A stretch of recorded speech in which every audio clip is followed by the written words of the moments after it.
Hello everyone, welcome back to our channel rainbow kids tutorial. ఈరోజు మనం నివసించే planet అయినటువంటి భూగ్రహం అంటే ఎర్త్ గురించి కొన్ని ఇంట్రెస్టింగ్ ఫ్యాక్ట్స్ తెలుసుకుందాం. మనం ఈ వీడియోలో భూమి తన చుట్టూ తాను అలాగే సూర్యుని చుట్టూ ఎందుకు తిరుగుతుంది, భూమి తిరుగుతూ ఉంటే మనం ఎందుకు పడిపోవడం లేదు, అలాగే ఎందుకు మనకు తిరుగుతున్నట్టు తెలియడం లేదు, భూమి గుండ్రంగా ఉంటుందంటారు కదా, మరి మనకు ఫ్లాట్గా ఉన్నట్టు ఎందుకు అనిపిస్తుంది, అలాగే డే అండ్ నైట్ ఎలా ఏర్పడతాయి, సీజన్స్ ఎలా ఏర్పడతాయి, ఇలాంటి ఇంట్రెస్టింగ్ ఫ్యాక్ట్స్ అన్నీ ఈ వీడియోలో మనం తెలుసుకుందాం. మొదటిగా మనం భూమి ఎందుకు తిరుగుతూనే ఉందో తెలుసుకుందాం. భూమి ఏర్పడినప్పటి నుంచి తిరుగుతూనే ఉంది. దానిపైన ఎలాంటి బలాలు ప్రయోగించబడలేదు దాన్ని ఆపడానికి, అందుకే అది తిరుగుతూనే ఉంది. మీకు తెలుసు కదా, ఏదైనా తిరుగుతున్నప్పుడు ఏదైనా కదులుతున్న వస్తువుపై ఎటువంటి ఫోర్స్ అప్లై అవ్వనంత వరకు కూడా అది మూమెంట్ చేస్తూనే ఉంటుంది.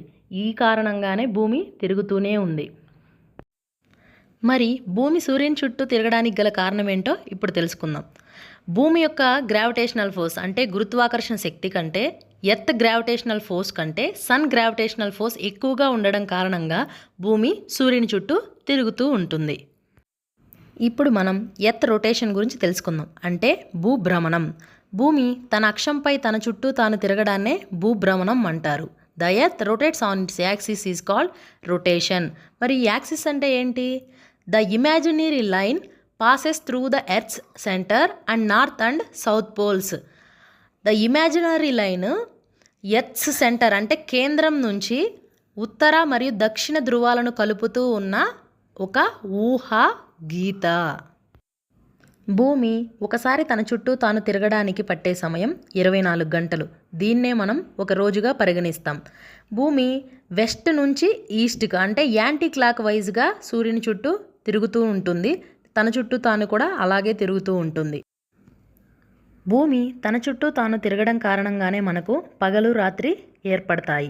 ఎలా అంటే భూమి తన చుట్టూ తాను తిరుగుతూ ఉన్నప్పుడు సన్లైట్ పడిన ప్రదేశం మొత్తం పగలుగా, సన్లైట్ పడని ప్రదేశం నైట్గా ఏర్పడుతుంది. మనం ఎర్లీ మార్నింగ్ లెగవగానే మన డే స్టార్ట్ అవుతుంది కదా, అప్పుడు మన రోజు మెల్లగా మన భూమి తిరగడం కారణంగా మన రోజు నైట్ వైపుకు వెళ్తూ ఉంటుంది. నెక్స్ట్ మనం నైట్ అవగానే మనం నిద్రపోయినప్పుడు భూమి మరలా తిరుగుతూనే ఉంటుంది, ఆగకుండా తిరుగుతూనే ఉంటుంది. కాబట్టి నెక్స్ట్ డే మనం లేచేసరికంతా నెక్స్ట్ డే మార్నింగ్ వైపు మన డే మళ్ళీ స్టార్ట్ అవుతుంది. Earth rotation causes day and night. ఇప్పుడు మనం ఎర్త్ రెవల్యూషన్ గురించి తెలుసుకుందాం. అంటే భూ పరిభ్రమణం.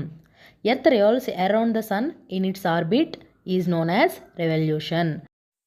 అంటే భూమి తన చుట్టూ తాను తిరుగుతూ సూర్యుని చుట్టూ తిరగడాన్ని భూ పరిభ్రమణం అంటారు.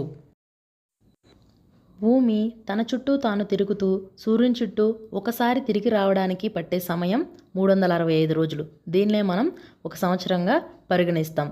ఇలా భూమి తన చుట్టూ తాను తిరుగుతూ సూర్యుని చుట్టూ తిరగడం కారణంగానే మనకు సీజన్స్ ఏర్పడతాయి. ఎందుకంటే ఎర్త్ యాక్సిస్ స్ట్రైట్గా ఉండదు. ఎర్త్ యాక్సిస్ 23.5 degrees టిల్ట్ అయి ఉంటుంది. టిల్ట్ అంటే స్లాంటింగ్ లైన్ లాగా కొంచెం బెండ్ అయి ఉంటుంది స్లోపింగ్ మోషన్లో. ఇలా టిల్ట్ అవ్వడానికి గల కారణం చాలా సంవత్సరాల క్రితం ఒక ఆస్ట్రాయిడ్ భూమిని వేగంగా ఢీకొట్టడం వల్ల టిల్ట్ అయిందని చెప్తారు. ఇలా భూమి టిల్ట్ అయ్యి సూర్యుని చుట్టూ తిరగడం వల్ల సన్ రేస్ అంటే సూర్యుని కిరణాలు భూమిపై కొన్నిసార్లు ఏటవాలుగా మరి కొన్నిసార్లు నిటారుగా పడడం జరుగుతుంది. ఇలా సన్ రేస్ ఒకసారి ఏటవాలుగా ఒకసారి నిటారుగా పడడం కారణంగానే మనకు సీజన్స్ ఏర్పడతాయి. అంటే సన్ రేస్ని ఆధారంగా చేసుకొని మనకు సీజన్స్ ఏర్పడ్డాయి. ఇప్పుడు మనం భూమి తిరుగుతూ ఉంటే మనకి ఎందుకు తెలియట్లేదు అనే విషయం గురించి తెలుసుకుందాం. భూమి ఒక్కటే తిరుగుతూ ఉంటే మనం ఆ మూమెంట్ని ఫీల్ అయ్యేవాళ్ళం. భూమితో పాటు మనము, అలాగే భూమిపై ఉన్న సముద్రాలు, ప్రతి జీవి కూడా, అలాగే వాతావరణం, భూమిపై ఉన్న వాతావరణంతో సహా మొత్తం తిరుగుతూనే ఉంటుంది. అలాగే భూమి ఎప్పుడూ ఒకే స్పీడ్తో అంటే కాన్స్టెంట్ స్పీడ్తో తిరుగుతూ ఉండడం కారణంగా కూడా మనం ఆ మూమెంట్ని తెలుసుకోలేకపోతున్నాం. భూమి ఒక సెకండ్కి 30 కిలోమీటర్స్ వేగంతో తిరుగుతూ ఉంటుంది. ఈ కారణంగా కూడా మనం తెలుసుకోలేకపోతున్నాం భూమి మూమెంట్ని. సపోజ్ మీరు ఒక లిఫ్ట్లో ఉన్నారనుకోండి, ఆ లిఫ్ట్ నిర్దిష్ట వేగంతో అంటే కాన్స్టెంట్ స్పీడ్తోనే కొన్ని సెకండ్లలోనే ఎన్నో అంతస్తుల పైకి మనల్ని తీసుకువెళ్తుంది. ఈ లిఫ్ట్లో కూడా మనం అంత పెద్ద మూమెంట్ మనం గమనించలేము. అంటే ఏ వస్తువు అయినా సరే, అంటే ఏదైనా సరే నిర్దిష్ట వేగంతో ప్రయాణిస్తున్నప్పుడు మనం దాని కదలికలను గుర్తించలేము. ఈ కారణంగానే మనం భూమి తిరుగుతూ ఉందని మనకి తెలియడం లేదు. ఇప్పుడు మనం భూమి గుండ్రంగా ఉంటుందంటారు కదా, మరి మనకు ఫ్లాట్గా ఉన్నట్టు ఎందుకు అనిపిస్తుంది అనే విషయం గురించి తెలుసుకుందాం. నిజానికి భూమి గుండ్రంగా ఉండదు. అది దీర్ఘవృత్తాకార ఆకారంలో ఉంటుంది, అంటే ఓవెల్ షేప్లో ఉంటుంది. మరి మనకు ఫ్లాట్గా ఎందుకు అనిపిస్తుందో ఇప్పుడు తెలుసుకుందాం. సపోజ్ ఇక్కడ ఒక వాటర్ మిలన్ ఉందనుకోండి, దానిపైన యాంట్ అంటే చీమ నడుస్తూ ఉంది. నిజానికి వాటర్ మిలన్ ఎలా ఉంది? ఓవెల్ షేప్లో ఉంది. కానీ ఆ చీమ చిన్నగా ఉండడం కారణంగా నడుస్తూ ఉన్నప్పుడు దానికి ఫ్లాట్గా అనిపిస్తుంది.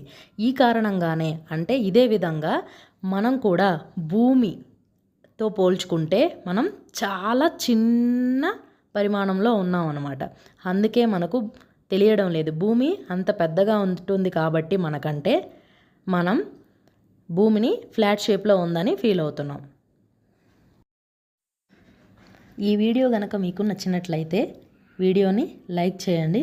ఇలాంటి మరిన్ని వీడియోల కోసం ఛానల్ని సబ్స్క్రైబ్ చేసుకోండి. Thank you for watching. Bye.